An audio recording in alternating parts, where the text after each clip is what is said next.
तो नवंबर में होने वाली है इस्लाम माहाचेव वर्सेस जैक डेला मैडोलिना की वेल्टरवेट टाइटल फाइट। और इस फाइट में सबसे ज्यादा क्वेश्चन यहाँ पर यही निकल के आ रहा है कि क्या इस्लाम माहाचेव अंडर साइज दिखने वाले हैं जैक डेला मैडोलिना के अगेंस्ट, क्योंकि वो एक लाइट वेट फाइटर है जो कि वेट गेन करके एक अपर वेट डिवीजन वेल्टरवेट डिवीजन में जाने वाले हैं। साथ ही साथ यहाँ पे जो मसल और साइज उन्होंने गेन करा है, क्या उनको वो हेल्प करेगा वेल्टरवेट डिवीजन में, या फिर वो उनके लिए ही डिट्रीमेंटल साबित होगा, कार्डियो इश्यूज निकल के आएंगे।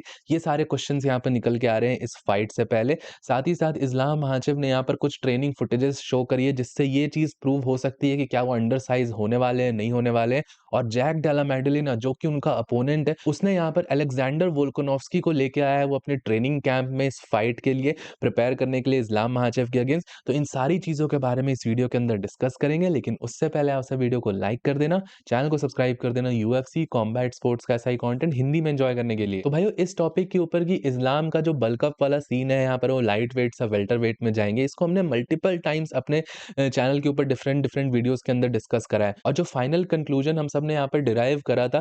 और मुझे तो ये परमानेंटली हमेशा यही लगता है, चाहे वो इस्लाम हो या कोई और भी फाइटर हो जो वेट गेन करने का ऐसा सोच रहा है, या जो यूएफसी के अंदर होता है कि हैवियर फाइटर्स को एडवांटेज मिलता है, मुझे पर्सनली ऐसा लगता है कि जो स्किल होता है वो कहीं न कहीं ये जो वेट डिसएडवांटेज किसी भी फाइटर को अगर हो रहा है, वो स्किल के थ्रू कवर किया जा सकता है। ये भी हमने पिछले वीडियोस के अंदर डिस्कस करा था। क्या सच में इस्लाम महाचेव यहाँ पे जैक डेला मेडेलिना के अगेंस्ट अंडर साइज दिखने वाले हैं अपनी टाइटल फाइट के अंदर? तो रीसेंट फुटेज यहाँ पर इस्लाम महाचेव की ट्रेनिंग करते हुए आई है, वो एक स्पारिंग वगैरह कर रहे हैं, और उस फुटेज के अंदर क्लियरली ये दिख रहा है कि इस्लाम महाचेव ने अच्छा खासा अपने फ्रेम में मसल एडप्ट कर लिया है, उनका साइज काफी ज्यादा बड़ा दिख रहा है।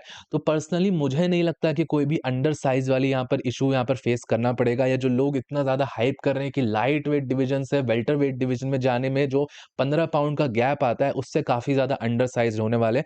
तो मुझे ऐसा लगता है कि अंडर साइज वाली प्रॉब्लम बिल्कुल भी फेस नहीं करनी पड़ेगी इस्लाम हाचेव को। जैक डेला मेडोलिना के सिमिलर साइज के ही वो लगने वाले हैं, और जब इनका फर्स्ट फेस ऑफ होगा तो उसमें ये सारी चीजें क्लियर भी हो जाएंगी। अब भाई रिसेंट की यहाँ पर फुटेज देखने में ये तो चलो पता चल गया कि इस्लाम का साइज काफी ज्यादा बड़ा दिखने वाला है, और वो अंडर साइज नहीं फील करने वाले या दिखेंगे नहीं वो जैक डेला मेडोलिना के अगेंस्ट। लेकिन जो सबसे बड़ा क्वेश्चन यहाँ पर मेरे दिमाग में ये चीजें देखकर यहाँ पर यही आया कि ये जो मास गेन करा है, ये जो बल्किंग करी है उन्होंने, क्या वो एक्चुअली में उनको फाइट में हेल्प करने वाला है? क्या उनको वो फाइट में बेटर परफॉर्मेंस में लाके देगा? क्योंकि देखिए, बल्किंग टू एज स्वॉर्ड होती है मेरे हिसाब से। तो अगर आप किसी भी फाइट के लिए अपने आप को बल्क अप कर रहे हो, मसल ऐड कर रहे हो, तो आपको दोनों तरीके से, मसल से ऑब्वियसली आपकी यहाँ पे स्ट्रेंथ कंडीशनिंग बेटर होगी, आपको पावर ज्यादा फील होगी, लेकिन मसल्स आपकी कार्डियोवैस्कुलर जो सिस्टम है उसके ऊपर भी स्ट्रेस ज़्यादा डालेंगे, वो जल्दी गैस टैंक आपका जल्दी डिप्लीट हो सकता है। और हमको भूलना नहीं चाहिए, ये एक टाइटल फाइट है, ये एक 5 राउंड की फाइट भी हो सकती है। और इस्लाम का जो फाइटिंग स्टाइल है ग्रैपलिंग रेसलिंग बेस्ड, वो बहुत ज़्यादा कार्डियो इंटेंसिव होता है।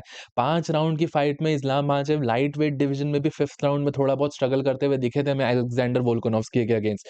तो एक वेल्टर वेट डिवीजन की फाइट में जहाँ पर सामने वाला अपोनेंट भी एक हैवियर अपोनेंट है, और आपने खुद भी मसल मास कैरी कर रखा है एक्स्ट्रा, उसमें आपका कार्डियोवैस्कुलर सिस्टम क्या 5 राउंड तक ग्रैपलिंग रेसलिंग को एंड्योर कर पाएगा? ये एक बहुत बड़ा क्वेश्चन रहने वाला है इस फाइट के लिए।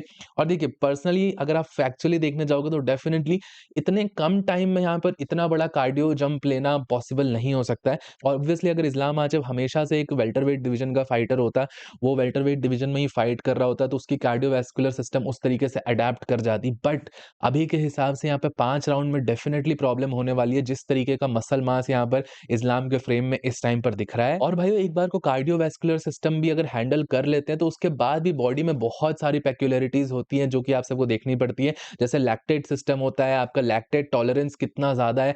लाइट वेट डिवीजन के अकॉर्डिंग आप high intensity workout, high intensity के 5 राउंड्स फाइट कर पा रहे थे, बट क्या वो वेल्टर वेट डिवीजन के अकॉर्डिंग वो 5 राउंड्स हाई इंटेंसिटी के हो सकते हैं? ऑब्वियसली इस्लाम के पास अपने न्यूट्रिशनिस्ट है, अपने कोचेस है, और वो उस तरीके से उनको प्रिपेयर करा रहे होंगे। बट जो टाइम फ्रेम उनको यहाँ पे मिला है, जनवरी में उन्होंने एक प्रॉपर लाइट वेट डिवीजन की फाइट करी है, फिर 6-7 महीने के गैप में वापस से एक वेल्टर वेट डिवीजन में जाके जंप कर पाना मुश्किल होता है। अब मैं बहुत सारे फाइटर्स ने पहले भी ऐसा करा है, ऐसा नहीं कि फर्स्ट टाइम इस्लामी है जो लाइट वेट डिवीजन से वेल्टर वेट डिवीजन में जा रहे हैं। बट जो इस्लाम हाजिब का लेवल है और जिस लेवल पे ये चैंपियनशिप की बात हो रही है, यहाँ पर एक-एक चीज़ मैटर करती है, थोड़ी-थोड़ी चीज़ों से यहाँ पर पूरा रिजल्ट आउटलुक बदल सकता है फाइट का। तो इन सारी चीज़ों में ये फैक्टर्स को कंसीडर करना ज़रूरी है। बाकी भाइयों, अब कुछ लोग यहाँ पर ये कहेंगे कि इस्लाम फर्स्ट राउंड या सेकंड राउंड में ही फाइट फिनिश कर देगा, तो इन सारी चीज़ों का मतलब ही नहीं बनता फिर तो।